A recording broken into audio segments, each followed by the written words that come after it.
पहला हिंदी के प्रथम कवि। तो हिंदी के प्रथम कवि कौन है? तो हिंदी के प्रथम कवि सरहप्पा हैं। कौन है? सरहप्पा को हिंदी का प्रथम कवि माना गया है। अगला है हिंदी की प्रथम रचना कौन सी है? तो हिंदी की प्रथम रचना श्रावकाचार है और हिंदी के प्रथम कवि कौन है? तो सरहप्पा हैं। यानी सरहप्पा हिंदी के प्रथम कवि हैं, परंतु इनकी रचना को हिंदी की प्रथम रचना नहीं माना गया है। यानी सरहप्पा को हिंदी का प्रथम कवि और देवसेन कृत श्रावकाचार को हिंदी की प्रथम रचना मानी गई है। आगे देखिए हिंदी का प्रथम उपन्यास। तो हिंदी का प्रथम उपन्यास कौन सा है? तो हिंदी का प्रथम उपन्यास परीक्षा गुरु है। कौन सा है? तो हिंदी का प्रथम उपन्यास परीक्षा गुरु है। हिंदी की प्रथम कहानी। तो हिंदी की प्रथम कहानी कौन सी है? तो इंदुमती है।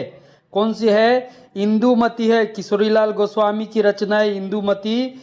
हिंदी की प्रथम कहानी है, बहुत ही महत्वपूर्ण कहानी है, इसे एक बार जरूर पढ़ेंगे। आगे है हिंदी की प्रथम आत्मकथा कौन सी है? तो हिंदी की प्रथम आत्मकथा अर्धकथानक है। कौन सी है? अर्धकथानक है। हिंदी के प्रथम कवि सरहप्पा, हिंदी की प्रथम रचना श्रावकाचार, हिंदी का प्रथम उपन्यास परीक्षा गुरु, हिंदी की प्रथम कहानी इंदुमती और हिंदी की प्रथम आत्मकथा अर्धकथानक। अब आगे बढ़ते हैं। आगे है हिंदी का प्रथम रेखा चित्र। तो हिंदी का प्रथम रेखा चित्र कौन सी है? तो बोलती प्रतिमा हिंदी का प्रथम रेखा चित्र है। हिंदी का प्रथम महाकाव्य। तो हिंदी का प्रथम महाकाव्य पृथ्वीराज रासो हिंदी का क्या है? प्रथम महाकाव्य है। और यह किसके द्वारा कहा गया है? तो आचार्य रामचंद्र शुक्ल जी ने पृथ्वीराज रासो को हिंदी का प्रथम महाकाव्य माने हैं। अब हिंदी के प्रथम महाकवि कौन है? तो हिंदी के प्रथम महाकवि कौन है? तो हिंदी के प्रथम महाकवि चंदबर दाई हैं और हिंदी का प्रथम महाकाव्य पृथ्वीराज रासो है। यानी पृथ्वीराज रासो के रचयिता चंदबर दाई ही हिंदी के प्रथम महाकवि हैं और ये दोनों मत किनका है? तो आचार्य रामचंद्र शुक्ल जी का है। अगला तथ्य है हिंदी का प्रथम नाटक। तो हिंदी का प्रथम नाटक कौन सा है? तो नहुस है। कौन सा है? नहुस हिंदी का क्या है? तो ये प्रथम नाटक है। आगे हिंदी का प्रथम संस्मरण कौन सा है? तो हिंदी का प्रथम संस्मरण पद्म पराग है। कौन सा है? तो पद्म पराग हिंदी का प्रथम संस्मरण है। हिंदी का प्रथम रेखा चित्र बोलती प्रतिमा, हिंदी का प्रथम महाकाव्य पृथ्वीराज रासो, हिंदी का प्रथम महाकवि चंदबर दाई, हिंदी का प्रथम नाटक नहुस और हिंदी का प्रथम संस्मरण पद्म पराग है। अपभ्रंश के प्रथम कवि। अपभ्रंश के प्रथम कवि कौन हो जाएंगे? तो स्वयंभू हो जाएंगे। अपभ्रंश का प्रथम काव्य कौन सा हो जाएगा? तो पौम चरऊ हो जाएगा, स्वयंभू का ही है। अपभ्रंश का प्रथम व्याकरण ग्रंथ है कौन सा हो जाएगा? तो अपभ्रंश का प्रथम व्याकरण ग्रंथ शब्दानुशासन और अपभ्रंश का प्रथम प्रबंध काव्य भविष्यत कहा। तो ये अपभ्रंश से जुड़े हुए चार महत्वपूर्ण जो प्रथम से जुड़े हुए हैं, ये चार महत्वपूर्ण तथ्य हैं। अपभ्रंश के प्रथम कवि स्वयंभू, अपभ्रंश का प्रथम काव्य पौमचरऊ, अपभ्रंश का प्रथम व्याकरण ग्रंथ शब्दानुशासन और अपभ्रंश का प्रथम प्रबंध काव्य भविष्यत कहा। कौन सा? तो भविष्यत कहा। आगे देखते हैं। अब हिंदी के प्रथम गीति नाट्य। तो हिंदी के प्रथम गीति नाट्य कौन सा है? तो करुणालय है। हिंदी के प्रथम सूफी कवि कौन है? तो मुल्ला दाऊद जी हैं। हिंदी का प्रथम सूफी काव्य कौन सा है? तो चंदायान है। और हिंदी का प्रथम शोक गीत सरोज स्मृति और हिंदी का प्रथम अभिनीत नाटक जानकी मंगल। तो यहाँ भी महत्वपूर्ण है, इसे भी देख लेंगे एक बार पुनः।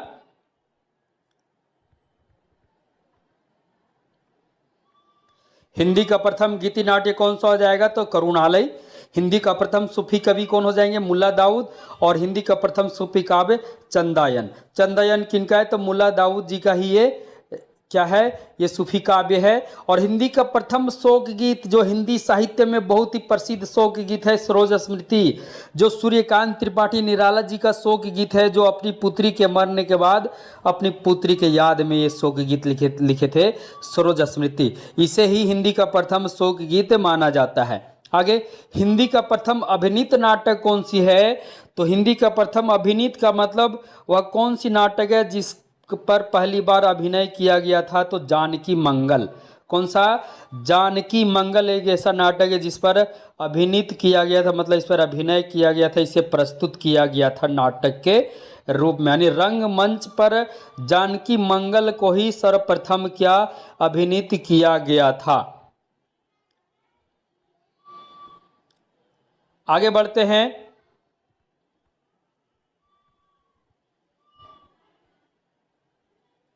आगे है, खड़ी बोली के प्रथम कवि कौन हो जाएंगे? तो खड़ी बोली के प्रथम कवि अमीर खुसरो। खड़ी बोली का ऐसी प्रभाव आधुनिक काल में अधिक रहा, नहीं आधुनिक काल आते ही खड़ी बोली का संपूर्ण प्रसार हो गया हिंदी साहित्य में। परंतु खड़ी बोली का प्रथम जो प्रयोग करता है, सर्वप्रथम काव्य में प्रयोग करने वाले हैं, वे अमीर खुसरो जी हैं, जो आदिकाल के कवि हैं। तो कह सकते हैं खड़ी बोली का प्रारंभ आदिकाल से ही हो गया था, परंतु आधुनिक काल में आते ही खड़ी बोली का संपूर्ण प्रसार हो गया। तो खड़ी बोली के प्रथम कवि कौन है? तो अमीर खुसरो जी है। याद रखना, ये बहुत ही महत्वपूर्ण है। इनका मुकरियाँ, पहेलियाँ, दो सौखने बहुत ही प्रसिद्ध है, सभी खड़ी बोली में ही हैं। आगे, हिंदी के प्रथम एकांकी कौन सी है? हिंदी की प्रथम एकांकी तो एक घूंट। एक घूंट क्या है? तो हिंदी की प्रथम एकांकी है। हिंदी के प्रथम रहस्यवादी कवि कौन है? तो हिंदी के प्रथम रहस्यवादी कवि कबीर दास जी हैं, जो भक्ति काल के हैं और ये रहस्यवादी कवि हैं। आगे, हिंदी के प्रथम दलित कवि कौन हैं? तो हिंदी के प्रथम दलित कवि रैदास जी हैं, जिनको रविदास भी कहा जाता है। तो ये हिंदी के क्या हैं? प्रथम दलित कवि हैं। दलित मतलब जो निम्न वर्ग के अंतर्गत आते हैं।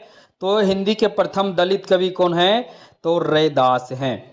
आगे, आधुनिक खड़ी बोली का प्रथम कवि, आधुनिक खड़ी बोली, आधुनिक काल में खड़ी बोली के प्रथम कवि कौन हैं? तो श्रीधर पाठक हैं। खड़ी बोली के प्रथम कवि अमीर खुसरो, परंतु आधुनिक खड़ी बोली के प्रथम कवि कौन है? तो श्रीधर पाठक हैं। दोनों प्रश्न में लगभग समानता लगता है, परंतु दोनों में अंतर है, आधुनिक लगा हुआ है। हिंदी की खड़ी बोली की बात हो तो प्रथम अमीर खुसरो ही हो जाएंगे, परंतु आधुनिक खड़ी बोली जब भी लग जाए तो प्रथम कवि कौन हो जाएंगे? श्रीधर पाठक जी हो जाएंगे। आगे है, हिंदी का प्रथम आंचलिक उपन्यासकार कौन है? तो हिंदी का प्रथम आंचलिक उपन्यासकार रेणु जी, यानी फणीश्वर नाथ रेणु जी हैं। उन्हें हिंदी का प्रथम आंचलिक उपन्यासकार माना गया है। और हिंदी का प्रथम आंचलिक उपन्यास कौन सा है? तो मेला आंचल है। ये किनका है? तो रेणु जी का ही है। रेणु जी का मेला आंचल हिंदी का प्रथम आंचलिक उपन्यास है। इसका रचना काल क्या है? तो इसका रचना काल 1954 ईस्वी है। यह बहुत सारे परीक्षाओं में, यानी टीजीटी, पीजीटी, बहुत सारे परीक्षाओं में यह लगा रहता है, मेला आंचल उपन्यास। ये किनका है? तो रेणु जी का है, और ये हिंदी का प्रथम आंचलिक उपन्यास है। साथियों, जिसका इसका पीडीएफ नोट्स चाहिए बिल्कुल फ्री में मिलेगी, परंतु आपको पेड ग्रुप में ज्वाइन करने होंगे। आपको भारतीय विजन क्लासेस का पेड टेलीग्राम ग्रुप में मात्र 150 रुपये देकर पूरे महीने भर के लिए ज्वाइन करना है। पूरे महीने भर आप उसमें टेस्ट दे सकते हैं, बिल्कुल फ्री टेस्ट है पूरे महीने भर, और साथ ही साथ आपको फ्री पीडीएफ नोट्स भी मिलेंगे। आज का वीडियो का भी पीडीएफ नोट्स कल ग्रुप में प्रोवाइड कर दिया जाए, ग्रुप में वहाँ भेज दी जाएगी। जिसको भी देखना हो देख लेंगे जो ग्रुप में जुड़े हुए हैं।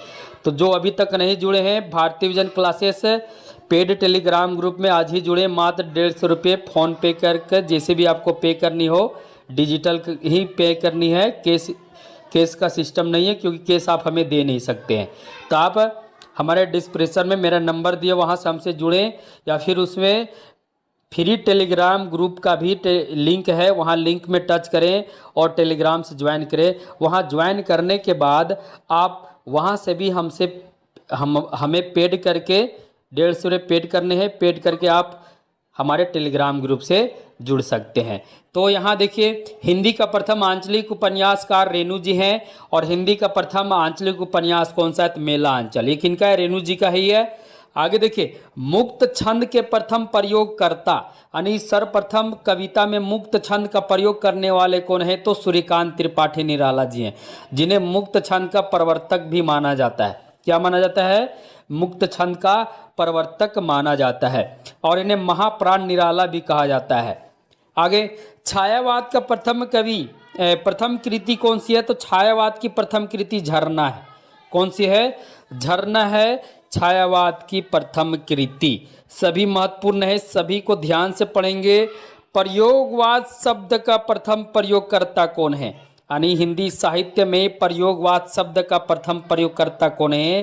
तो नंद दुलारे वाजपेयी जी हैं। कौन है? नंद दुलारे वाजपेयी जी सर्वप्रथम प्रयोगकर्ता है जिन्होंने प्रयोगवाद शब्द का प्रयोग किया। तो यहाँ क्या देखे? प्रथम आंचलिक उपन्यास का रेणु, प्रथम आंचलिक उपन्यास मेला आंचल, मुक्त छंद के प्रथम प्रयोगकर्ता सूर्यकांत त्रिपाठी निराला, छायावाद का प्रथम कृति झरना और प्रयोगवाद शब्द का प्रथम प्रयोगकर्ता नंद दुलारे वाजपेयी।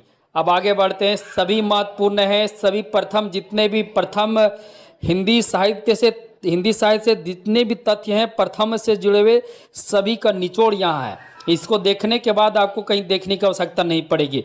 साथियों, वीडियो आपको अच्छा लग रहा होगा तो वीडियो को चैनल को सब्सक्राइब कर दें और वीडियो पूरा देखने के बाद अंत में वीडियो को शेयर भी कर दें। जितने भी हिंदी भाषी साथी हों सभी के पास शेयर कर दें ताकि सभी वीडियो का लाभ उठा सकें। आगे है हिंदी की प्रथम महिला कहानीकार। तो हिंदी की प्रथम महिला कहानीकार कौन है? तो बंग महिला जी हैं, जिन्हें राजेंद्र बाला घोष भी कहा जाता है। तो राजेंद्र बाला घोष उर्फ बंग महिला, ये क्या हिंदी की प्रथम महिला कहानीकार हैं। आगे, हिंदी का प्रथम दैनिक पत्र कौन सा है? तो हिंदी का प्रथम दैनिक पत्र समाचार सुधावर्षन है। ये हिंदी का प्रथम दैनिक पत्र है। आगे, हिंदी का प्रथम समाचार पत्र कौन सा है? तो उदंत मार्तंड है। उदंत मार्तंड हिंदी का प्रथम समाचार पत्र है, जो एक साप्ताहिक समाचार पत्र है। आगे, हिंदी के प्रथम सिद्ध कवि कौन है? सरहप्पा ही है। हिंदी के प्रथम कवि भी सरहप्पा हैं और हिंदी के प्रथम सिद्ध कवि भी कौन है? सरहप्पा जी ही हैं। हिंदी के प्रथम जैन कवि कौन हैं? तो हिंदी के प्रथम जैन कवि देवसेन हैं। हिंदी के प्रथम सिद्ध कवि सरहप्पा और हिंदी के प्रथम जैन कवि कौन है? तो देवसेन हैं। आगे, हिंदी का प्रथम ज्ञानपीठ पुरस्कार, अर्थात यहाँ कहने का मतलब यह है कि सर्वप्रथम ज्ञानपीठ पुरस्कार हिंदी के कौन कवि अर्थात कौन रचनाकार को मिला था? तो सुमित्रा नंदन पंत को मिला था। अर्थात हिंदी में सर्वप्रथम ज्ञानपीठ पुरस्कार पाने वाले जो रचनाकार हैं वो कौन हैं? सुमित्रा नंदन पंत जी हैं। इन्हें चिदबरा के लिए ये ज्ञानपीठ पुरस्कार मिला था। उसके बाद हिंदी का प्रथम साहित्य अकादमी पुरस्कार पाने वाले रचनाकार कौन है? तो माखन लाल चतुर्वेदी जी हैं। प्रथम ज्ञानपीठ पुरस्कार पाने वाले सुमित्रा नंदन पंत जी और प्रथम साहित्य अकादमी पुरस्कार पाने वाले माखन लाल चतुर्वेदी जी। उसके बाद प्रथम व्यास सम्मान पाने वाले रचनाकार कौन है? तो रामविलास शर्मा जी हैं। इन्हें हिंदी का प्रथम व्यास सम्मान मिला और हिंदी का प्रथम सरस्वती सम्मान किनको मिला? तो बच्चन सिंह को मिला। तो सभी महत्वपूर्ण हैं। ज्ञानपीठ पुरस्कार प्रथम सुमित्रा नंदन पंत, साहित्य अकादमी पुरस्कार माखनलाल चतुर्वेदी, व्यास सम्मान रामविलास शर्मा और सरस्वती सम्मान बच्चन सिंह, यानी इन सभी को सर्वप्रथम बार मिला था। आगे है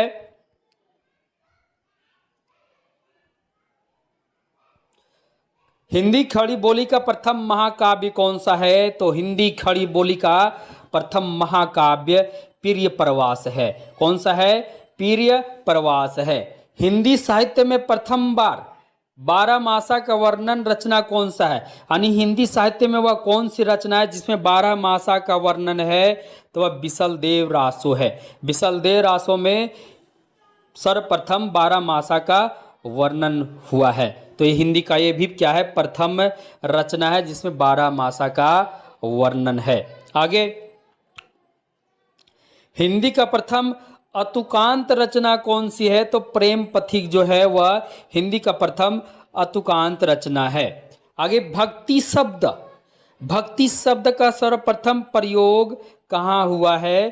तो भक्ति शब्द का सर्वप्रथम प्रयोग श्वेताश्वर उपनिषद में हुआ है। सभी महत्वपूर्ण है। खड़ी बोली का प्रथम महाकाव्य कौन सा है? तो हिंदी खड़ी बोली का प्रथम महाकाव्य पीर्य प्रवास है। हिंदी साहित्य में प्रथम बार किस रचना में 12 मासा का वर्णन है? तो बिसल देव रासो में है। हिंदी का प्रथम अतुकांत रचना कौन सा है? तो प्रेम पथिक। और भक्ति शब्द का सर्वप्रथम प्रयोग कहाँ हुआ है? तो भक्ति शब्द का सर्वप्रथम प्रयोग श्वेताश्वर उपनिषद में हुआ है। आगे है, ये अंतिम स्लाइड है। जितने भी महत्वपूर्ण तथ्य थे सभी लेकर प्रस्तुत हैं।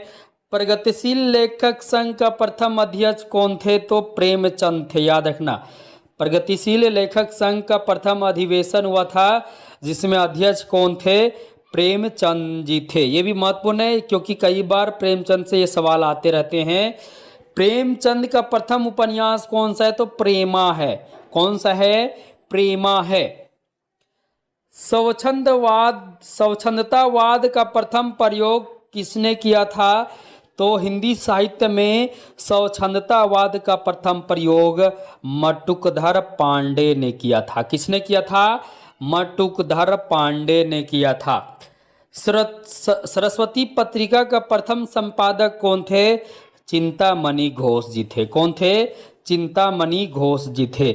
आप हमें कमेंट बॉक्स में बताइएगा कि महावीर प्रसाद द्विवेदी सरस्वती पत्रिका का संपादन कब से प्रारंभ किए थे और कितने ईस्वी तक वो सरस्वती पत्रिका का संपादन करते रहे, क्योंकि सरस्वती पत्रिका का सबसे अधिक संपादन करने वाले कौन है? सबसे अधिक वर्षों तक तो वो महावीर प्रसाद द्विवेदी जी हैं। कह सकते हैं सरस्वती पत्रिका जो है वह द्विवेदी युग में कह सकते हैं प्रमुख पत्रिका थी द्विवेदी युग की।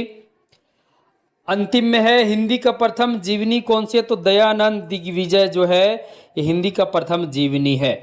मित्रों याद रखिएगा, किसी भी परीक्षा में बैठिए यहाँ से आपके 1 से 2 से 3 भी सवाल आ सकते हैं, कभी कभी 5 भी सवाल आ सकते हैं, क्योंकि हिंदी के प्रथम से चाहे कोई भी परीक्षा हो हिंदी साहित्य का, वहाँ से आपके प्रश्न आने निश्चित है, क्योंकि यहाँ से प्रश्न आते ही हैं। तो हिंदी के प्रथम से हर हिंदी की जितनी भी परीक्षाएं टीजीटी को, पीजीटी को या फिर यूजीसी नेट की हो या जितने भी बोर्ड हैं जिसमें हिंदी साहित्य का इतिहास सिलेबस है, वहाँ हिंदी के प्रथम से निश्चित है कि 2 से 3 प्रश्न आते हैं।